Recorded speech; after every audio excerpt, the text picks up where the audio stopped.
A'udzubillahi minasyaitonir rajim. Wa arsalna alaihim at-tufan wa jarada kull mala wa dhafad'a ad-dama ayatin mufassalatin fastaghfiru wa kanu qauman mujrimin. Walamma waqa alaihim ar-rijzu qalu ya Musa ud'u lana rabbaka bima 'indaka indak. La in kashafta anna rijzalan minan lanusallanna maka bani Israil. Wa lanusallanna maka bani Israil. Surah Al-Azim Al-A'raf ayat 33. Lalu kami utuskan kepada mereka, kami turun pada mereka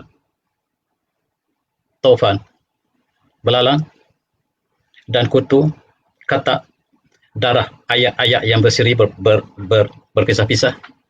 Lalu mereka angkuh dan mereka lah kaum yang berdosa. Maka tak kala berlaku bala ke atas mereka, mereka berkata kepada Musa AS, wahai Musa, doalah pada kami, kepada Tuhan kamu, supaya apa yang berlaku sekarang dihindar pada kami, dan nascaya kami akan beriman pada kamu, dan kami akan membiarkan Bani Israel untuk dibebaskan. Dan itulah ayat ini berkaitan dengan kisah Nabi Musa AS dengan Firaun. Tetapi apabila bala itu telah dilepaskan, mereka tetap tidak beriman. Itulah kaum Firaun yang Allah jadikan sebagai satu iktibar untuk kita ambil iktibar pengajaran daripada kisah yang berlaku di situ. Allah menurunkan berbagai-bagai bala, percubaan, ujian. Antaranya lah taufan, antaranya lah belalang yang menjadi tema kepada perbincangan kita malam ini, dan kutu yang kecil, katak yang berkeliaran, darah, air yang menjadi darah, dan tetapi mereka tetap tidak beriman. Ahli tafsir mengatakan bahawa kepada kaum Bani Israel, Allah tidak jadikan itu sebagai bala kepada mereka. Tetapi Allah jadikan bala itu kepada kaum Qibti, iaitu kaum yang bersama dengan Firaun. Hatta apabila darah yang terjadi dalam air, apabila Bani Israel minum air yang biasa dengan baik, tetapi apabila air yang sama diminum oleh kaum Qibti ataupun kaum Firaun, dia berubah menjadi darah. Kemudian itulah bala, tetapi sayang mereka tidak beriman, walaupun berbagai yang diturunkan Allah SWT untuk mereka berfikir dan iktibar, tetapi sayang mereka adalah kaum yang tidak mengambil iktibar di atas peristiwa tersebut. Firaun ialah simbol kezaliman, dan kita sebagaimana yang kita tahu, Firaun telah ditemui dalam kajian mereka, kuburnya dibongkar dan mamianya dibuka. Hari ini kita lihat kajian forensik dapat mengkaji lebih banyak tentang Firaun ini, dan mereka cuba membuat dalam kajian forensik, mereka cuba gambarkan Firaun ketika hidupnya, dan inilah hasilnya. Sebelah kiri ialah gambar yang mereka jangkakan berdasarkan ilmu forensik rupa Firaun ketika hidupnya, dan mereka juga menemui Firaun lain dan mereka lakukan dengan cara yang sama. Di antaranya lah Firaun ini yang mereka tukarkan wajah mamia mereka menjadi rupa dalam konteks ilmu forensik, dan selalunya ketepatannya menyamai hampir 90%. Dan kita iktibar mereka telah berlalu, kesebangan mereka dirakamkan Al-Quran, dan mereka dimusnahkan kerana mereka menolak kebenaran yang dibawa oleh Nabi Muhammad SAW. Dan itulah pengajaran yang kita ambil daripada tajuk perbincangan kita malam ini, insyaAllah. Dan ini juga rupa yang dilakukan oleh forensik mereka, menggambarkan manusia ketika zaman Firaun. Bahkan rupa Firaun digambarkan seperti ini, berdasarkan pada tengkorak yang ditemui, berdasarkan pada ilmu forensik, dan bagaimanakah polis forensik menggambarkan antara wajah antara selepas mati dan ketika mereka hidup. Dan ini sangat tepat. Dan sekarang kita lihat ambil pelajaran, Firaun yang telah mengaku sebagai Tuhan telah musnah, dan ini ialah pasport Firaun. Maka saya, pasport Firaun ini cukup ganjil, sebab apabila ditemui mamia Firaun di Mesir, tersimpan dalam museumnya. Lalu pada tahun 1974, mamia ini dibawa ke Perancis untuk dibaik pulih dan dilakukan kajian terhadap mamia Firaun. Dan syarat kerajaan Perancis ialah setiap yang datang ke Perancis, sama ada hidup atau mati, mesti mempunyai pasport. Oleh sebab itu, pasport Firaun dikeluarkan oleh Mesir. Di sini tercatat namanya Ramses II, Tarikh kelahirannya adalah pada tahun 1303 sebelum Mesih. Tempat lahirnya tidak diketahui. Bangsanya lah bangsa Kipti, Mesir. Dan tarikh tamat pasport ini pada tahun 1981. Apa yang berlaku ialah mayat Firaun ataupun mayat Firaun dibawa ke Perancis dan supaya dibuat kajian lanjut tentang mayat ini. Dan syarat Perancis bagaimana kita sebutkan tadi, setiap pengembara mesti mempunyai pasport termasuklah Firaun, dan cukup istimewa Firaun disambut di Perancis dengan sambutan diraja. Sebagaimana dia adalah raja ketika hidupnya, dia disambut di Perancis seperti sambutan diraja, bahkan disambut oleh barisan tentera. Mayatnya diusung, diarak dan dibawa ke Ma'amal di Perancis. Satu pasukan doktor telah ditugaskan untuk mengkaji mumia Firaun. Mumia Firaun diletakkan di atas meja sebagaimana tuan-tuan lihat di sini. Dan ketua pengkaji ialah seorang doktor bedah yang terkenal, iaitu Maurice Bucaille namanya. Dia seorang Kristian dan sekarang dia diberikan tugas untuk melihat apakah sebab kematian Firaun yang derhaka tersebut. Maka dia dengan kumpulan pengkaji ini cuba melakukan kajian. Apa yang berlaku? Sebaik saja mumia ini dibuka, maka tangan kirinya terbingkas keluar. Dan daripada hasil ini menunjukkan bahawa Firaun ini mati secara terkejut dan sangat-sangat menakutkan. Sebab selalunya mumia apabila dibuka, tangannya kekal di situ, di tempat dibungkus. Tetapi berbeza dengan mumia ini, tangannya terbingkas, maksudnya dia mati dalam keadaan yang terkejut. Dan sangat terkejut. Itulah kesimpulan awal yang dilakukan oleh Profesor Maurice Bucaille ini. Dan apabila dikaji tentang tisunya, didapati bahawa garam terlalu banyak. Walaupun garam ditambah selepas untuk mengawet mayat ini, tetapi kandungan garamnya cukup banyak, maksudnya dia mati dalam laut. Dan ini cukup menarik sebab sebagai penganut Kristian, Maurice Bucaille tidak temui kisah Firaun di dalam kitab Bible. Dalam kitab Taurat yang mereka ada, tidak diceritakan apakah nasib Firaun selepas tenggelam di laut mati, tetapi sekarang mayat Firaun berada di depan Maurice Bucaille. Dan bagaimanakah dia ingin sesuaikan apa yang disebut oleh Bible dan apa yang sedang dia saksikan. Sebab dalam Bible mengatakan mayat Firaun telah hilang dalam laut, sedangkan mayat Firaun berada di depan, sedang dikaji oleh kumpulan ini. Inilah Profesor Maurice Bucaille. Selepas dia mengkaji begitu lama, dia menemui ayat Quran yang mengatakan dalam surah Yunus, A'udzubillahi minasyaitonirrajim. Falyawma nunjika bibanika litakul man khafaka ayah. Wa inna katsiran minan nasi lanatina lawafilun. Surah Al-Azim. Pada hari ini kami selamatkan badan dikau, wahai Firaun, supaya dia menjadi iktibar kepada orang yang datang kemudian. Dan sesungguhnya manusia kebanyakannya telah lupa dengan ayat-ayat Allah, dengan pesan Allah, dengan iktibar yang Allah berikan ini. Dan dia terperanjat sebab di dalam Bible tidak disebut langsung tentang Firaun.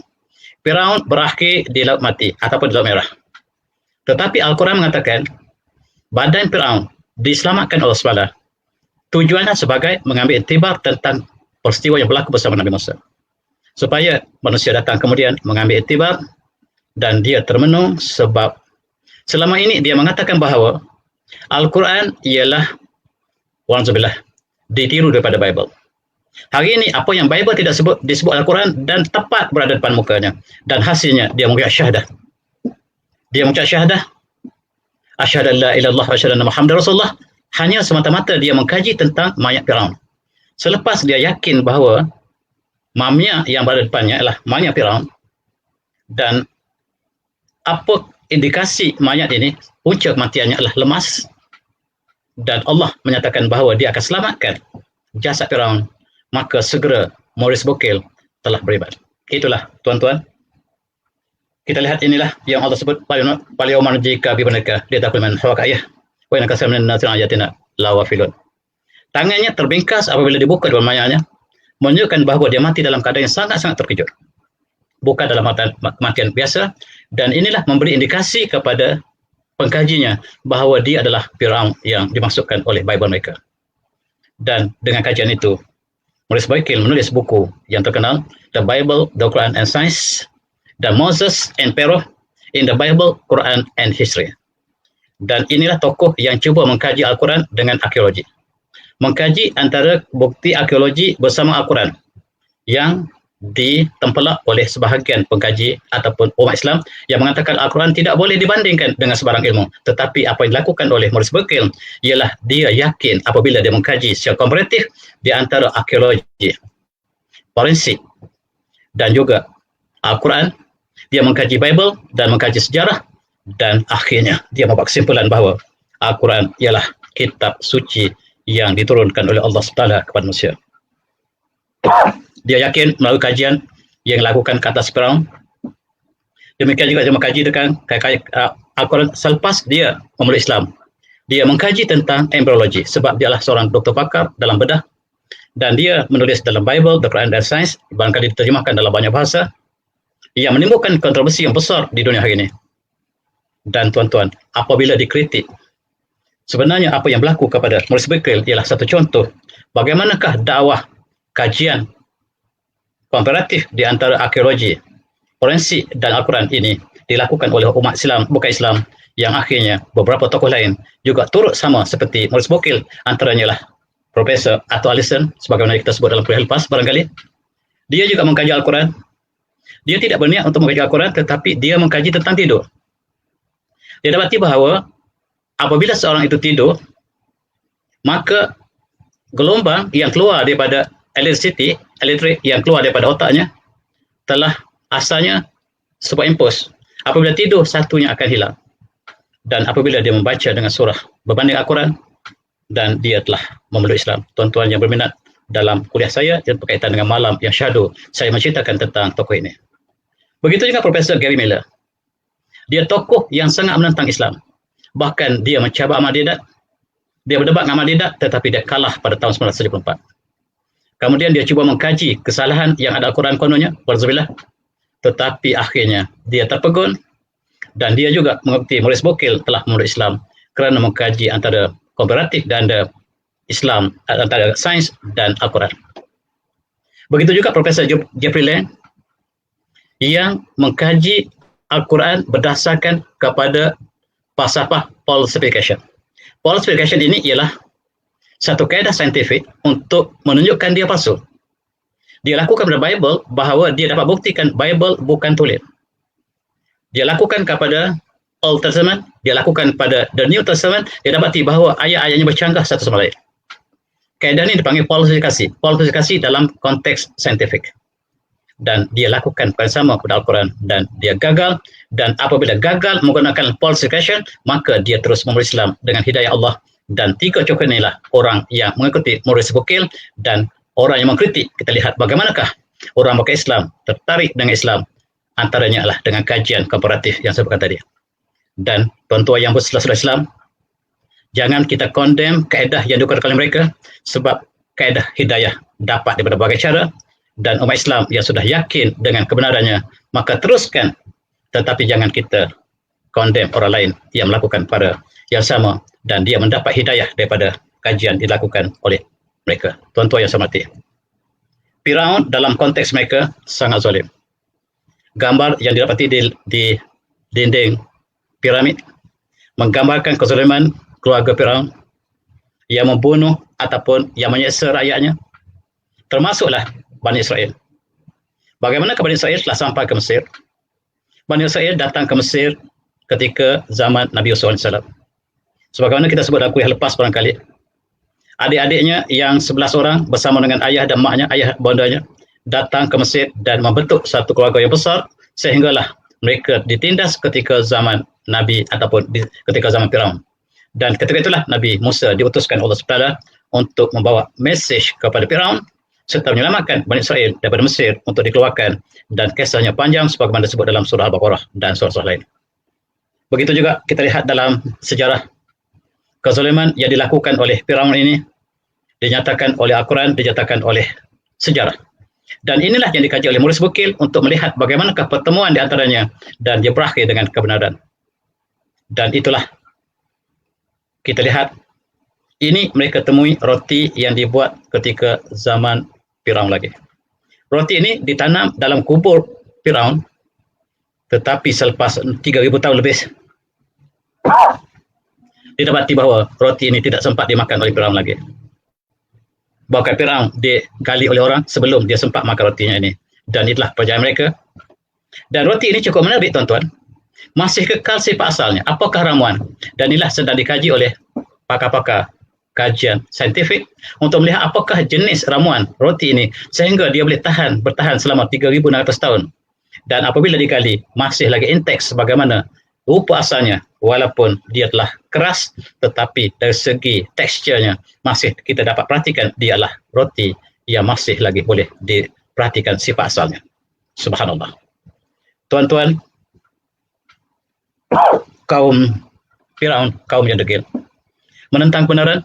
Dan ayat yang kita bacakan tadi, auzubillahi minasyaitonir rajim, fasunal maktufan wal jarad wal qamal wad dabada. Dan Allah teruskan secara bersiri-siri, berasing-asingan bala atas mereka, termasuklah taufan, angin yang kencang, air, banjir, kemudian belalang, kutu, dan juga katak dan darah. Di dalam sejarah Mesir, mereka mencatatkan bahawa pernah berlaku ketika zaman Firaun satu bala petaka yang disebabkan oleh belalang. Belalang memakan semua tanah mereka sehingga mereka kelaparan. Begitu juga diturunkan al-kumala. Kumala ini kutu yang sangat kecil. Setiap tempat terdapat kutu dan mereka minta supaya bala ini dilepas oleh mereka dan secara mereka beriman, tetapi apabila Allah telah lepaskan bala ini, mereka kekal tidak beriman. Begitu juga dengan katak. Di mana-mana saja mereka temui katak, di bilik tidur katak, dalam periuk dapur ada katak, dalam bilik ada katak, di luar ada katak, dan mereka minta supaya Nabi Musa berdoa supaya Allah hindarkan mereka daripada bala ini, dan selepas diselesaikan, dihilangkan bala, mereka kekal tidak beriman, dan Allah menyatakan wa kanu qauman mujrimin, mereka adalah kaum yang berdosa. Tuan-tuan, air yang diminum oleh bangsa Kipti, bangsa Firaun, apabila diambilnya airnya, maka air yang bersih itu menjadi darah. Apabila orang Israel, Bani Israel mengambil air yang sama, minum dan tidak ada apa-apa, air itu air yang bersih. Dan inilah di antara bala yang Allah beri kepada mereka sebagai ujian, dan mereka kekal tidak beriman, dan Allah musnahkan di dalam Laut Merah ketika mereka mengejar Nabi Musa bersama dengan pengikutnya. Subhanallah.